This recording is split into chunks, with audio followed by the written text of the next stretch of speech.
Shalom,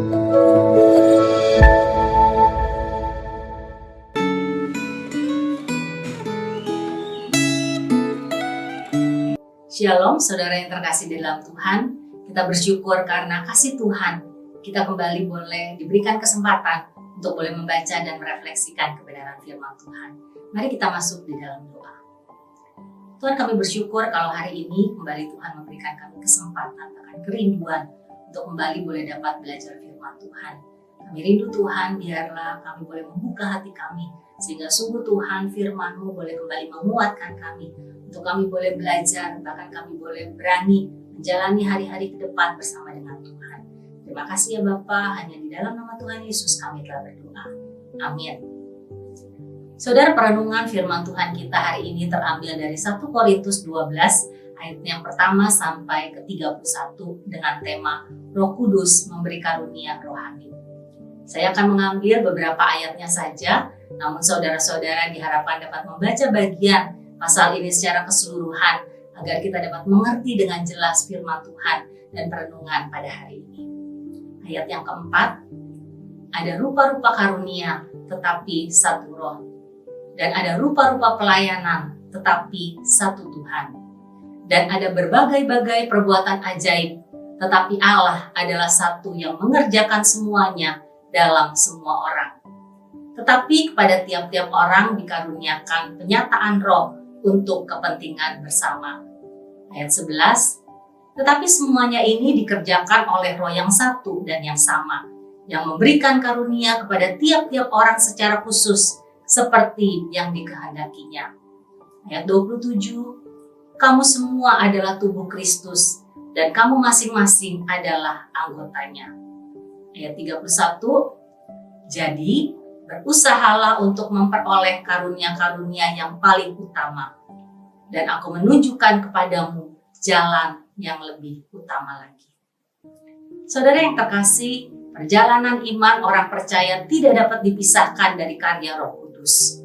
Karya pertama Roh Kudus atas orang percaya adalah melahirkan kembali orang percaya dan tinggal dalam dirinya untuk menjadi jaminan dan materai bagi keselamatan orang itu. Dan selanjutnya, Roh Kudus akan memimpin orang percaya untuk mengalami pengudusan, pertumbuhan rohani, dan akhirnya terlibat di dalam pelayanan. Dan untuk itu, Roh Kudus mengaruniakan karunia kepada orang percaya untuk saling melayani dan membangun komunitas orang percaya sebagai tubuh Kristus. Saudara, salah satu pengajaran tentang karunia rohani tercatat dalam 1 Korintus 12 sampai 14. Pemberian karunia rohani itu sepenuhnya berdasarkan otoritas dari Roh Kudus. Tidak seorang pun dapat memaksa untuk memiliki karunia tertentu. Demikian pula, tidak seorang pun memiliki kemampuan untuk menjadi penyalur karunia tertentu kepada sesama orang percaya.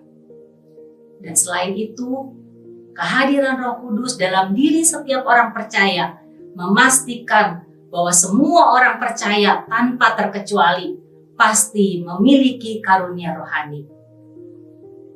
Adalah tanggung jawab setiap orang percaya untuk menemukan karunia tersebut dan memakainya untuk melayani. Saudara, tujuan utama pemberian karunia rohani adalah untuk membangun tubuh Kristus. Dalam konteksnya, Rasul Paulus sedang menegur jemaat Korintus yang menyalahgunakan karunia rohani sebagai alat untuk menyombongkan diri sebagai orang yang lebih rohani. Ia mengingatkan bahwa semua karunia rohani harus dipakai untuk membantu jemaat bertumbuh. Saudara, sesuai dengan tujuannya, Roh Kudus mengaruniakan berbagai karunia dalam gereja. Karunia rohani dapat dibagi menjadi dua kelompok besar, yakni karunia rohani berdasarkan jabatan ayat 27-30 dan karunia rohani berdasarkan fungsinya ayat 8 sampai ayat 11. Saudara, dari kedua daftar tersebut kita menemukan satu prinsip bahwa tidak ada seorang pun yang memiliki semua karunia dan tidak ada satupun karunia yang dimiliki oleh semua orang. sesuai dengan otoritasnya. Roh Kudus memberikan karunia sesuai dengan kebutuhan. Pengajaran di atas membawa dua implikasi bagi kita. Yang pertama, kita harus secara aktif menemukan, mempraktekkan, dan mengembangkan karunia rohani yang kita miliki. Saudara, setiap orang percaya pasti memiliki minimal satu karunia rohani untuk membangun tubuh Kristus dan untuk memuliakan Allah. Pertanyaan bagi setiap kita adalah, apakah karunia rohani kita? Sudahkah kita mempraktekkan? Sudahkah kita mengembangkannya? Saudara, yang kedua, secara pasif kita mewaspadai praktek karunia rohani yang tidak benar. Saudara, banyak orang menyalahgunakan karunia rohaninya untuk mendapatkan keuntungan pribadi atau mungkin untuk menyombongkan dirinya. Selain tidak boleh terlibat dalam praktek seperti itu, kita berkewajiban untuk mengoreksi penyimpangan tersebut dan membawa mereka kembali ke jalan yang benar. Mari kita masuk di dalam doa.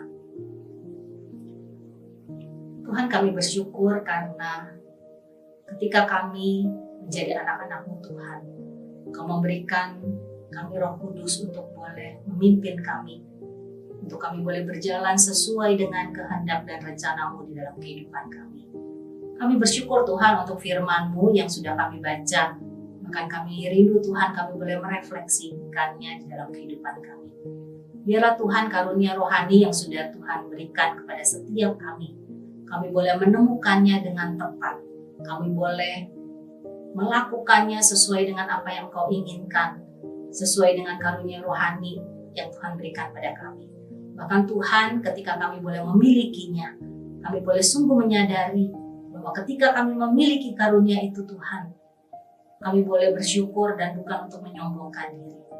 Kami rindu Tuhan terus boleh menolong kami, mengingatkan kami, bahkan boleh kembali menguatkan kami, untuk kami boleh belajar terus mengasah, menemukan dengan tepat karunia rohani yang sudah Tuhan berikan di dalam kehidupan kami. Terima kasih ya Tuhan, biarlah sepanjang hari ini kami boleh persembahkan hidup kami hanya untuk kemuliaan nama Tuhan. Hanya di dalam nama Tuhan Yesus kami telah berdoa. Amin. Tuhan Yesus memberkati.